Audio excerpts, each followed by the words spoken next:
예, 안녕하십니까. 더불어민주당 의정부가 박지혜입니다. 중소기업 유통센터 이태식 이사님. 예. 다음 달부터 한국 중소벤처기업유통원으로 명칭 변경하고 조직도 개편하시죠? 예, 맞습니다. 예, 새롭게 책임감을 가지고 잘 해주시기 바랍니다. 예, 그렇게 하겠습니다. 저희 중소기업 유통센터가 중소기업 판로 지원 이게 주 임무잖아요. 맞습니다. 그래서 중요한 정책 수단으로 중소기업자 간 경쟁 제품 시장이 있습니다. 알고 예. 계시죠? 예. 이 시장에 이제 공공 조달 시장에서 중소기업들만이 경쟁할 수 있는 그런 부분을 열어주는 것이 이 중소기업자 간 경쟁 제품 시장인데요. 금액이 상당합니다. 28조 원 시장이고요. 전체 공공기관 총 구매액의 17%에 달하는 그런 큰 비중을 차지하고 있습니다. 이 시장에 진입하려면 당연히 중소기업이 직접 생산한 그런 제품이어야 할 텐데요. 그래서 중소기업 유통센터에서 중요한 역할을 하고 계시죠. 예, 맞습니다. 직접 생산 확인서 발급하고 발급하는. 계시잖아요. 네, 예. 직생증명서라고 얘기하고 있는데요. 이 시장의 규모도 상당하고 중소기업 판로 확대라는 그런 취지를 생각할 때 공정한 시장 운영을 위해서는 그 직생증명서가 제대로 발급되는 게 중요할 것 같습니다. 동의하시죠? 예, 맞습니다. 그런데 저희가 이제 직생증명서 발급 취소 사례를 살펴봤습니다. 지난 5년간 취소된 직생증명서 292건에 달하는데요.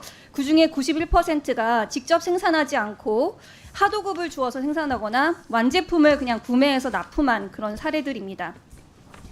지금 서울시의 리버버스 사업 굉장히 유명한 사업인데요. 이런 사업이나 부산 동래구청 가구 납품 과정에서도 이런 사례들이 적발되었는데요. 왜 이런 일들이 반복된다고 보십니까?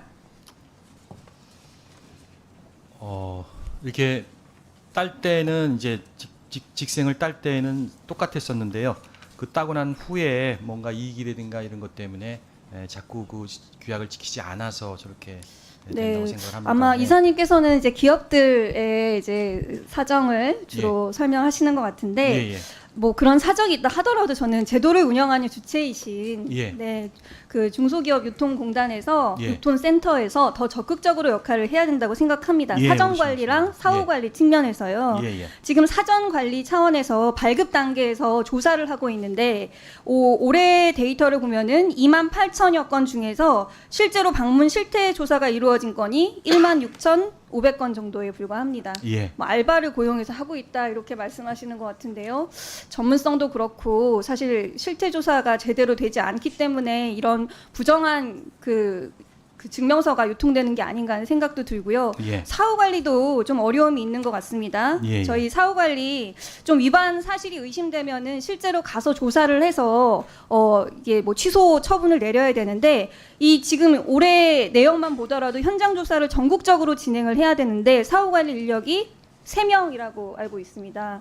예. 이게 사후 관리가 제대로 될지도 굉장히 의심스럽고 예. 실제로 이렇게 제대로 관리가 어렵다고 하면 적발된 업체에 대해서 일벌백계를 해야 사실은 시그널을 시장에 줄 수 있을 텐데요. 예. 제가 알기로는 법상으로는 벌칙 규정도 있고 과징금 규정도 있는데 지금은 6개월 정도 재신청을 못하게 하는 정도의 처분만 내리고 있는 것으로 알고 있습니다. 맞습니까? 예, 맞습니다.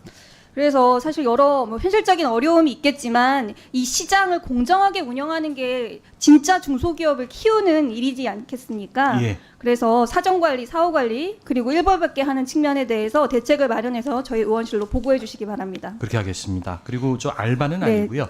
실태 조사원이라고 한 500명, 600명을 저희가 고용을 해서 그렇습니까? 그럼 예. 실태 조사원들이 제대로 역할을 하도록 훈련하는 것도 굉장히 중요할 것 같습니다. 그렇게 하겠습니다. 네, 저 공영 홈쇼핑의 김영주 이사님께 질문 드리겠습니다. 시간이 많지 않아서 짧게 여쭈려고 하는데요.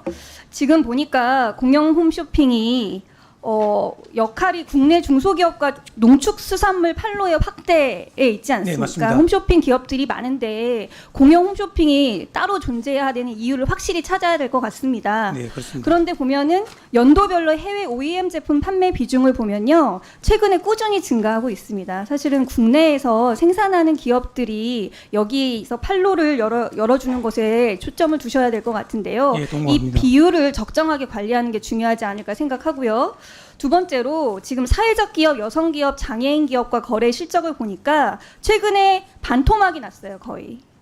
사실 앞서서 뭐 지역 소상공인들 판로 개척에 대한 부분을 저희 존경하는 네, 절반 정도. 네, 말씀하시던 거니까 하세요. 죄송합니다. 빨리 마치겠습니다. 반토막이 났기 때문에 그런 부분들은 개선이 꼭 필요하다고 생각을 합니다. 그리고 마지막으로 ESG 공시 내용을 살펴봤는데요. 환경 분야 활동에다가 임직원 참여 봉사 실적을 넣으셨더라고요. 예, 예. 뭐 순환 경제 차원에서 MOU 맺은 거는 맞는 것 같은데요. 봉사활동 실적을 환경으로 넣은 걸 보니까 ESG 공시에 대한 기초적인 인식이 부족한 거 아닌가 하는 생각이 들었습니다. 네네. 그 부분에 대해서 꼭 개선을 부탁드리고요. 마지막으로 저희 그 소상공인 그 진흥공단 이사장님 오전에 제가 질의를 드렸었는데 그 법인에게 지류 상품권 판매할 때는 할인이 제공되고 있지 않는 게 맞습니다. 그 잘못 알고 계신 것 같아서 다시 한번 확인드리고요. 그리고 여러 의원님들이 오늘 말씀하셨는데 소상공인 시장 진흥 공단이잖아요. 앞서서 온누리 상품권하고 지역사랑 상품권 말씀할 때도 제가 느꼈는데 똑같은 소상공인이라서 중소시장에 들어가는 사람들만 지원해 주는 것은 괜찮아 이렇게 생각하시는 게 아닌가. 그래서 소상공인 전체에 대해서 어떻게 지원할 것인가에 대해서 조금 더 적극적으로 생각해 주시면 좋을 것 같습니다. 네, 간략히 말씀하실 게 있습니까? 저희 업무가 온누리 상품권이기 때문에 업무 범위 내에서만 말씀드리지 권한이 아닌 부분에 말씀드리는 것은 또 옳지 네, 않다고 알겠습니다. 생각합니다. 네, 우리 그 외에 소상공인 지원이 부족하다고 생각하시면 적극적으로 하셔야 된다고 생각합니다. 네, 우리 박지혜 의원님, 네, 수고 많으셨습니다.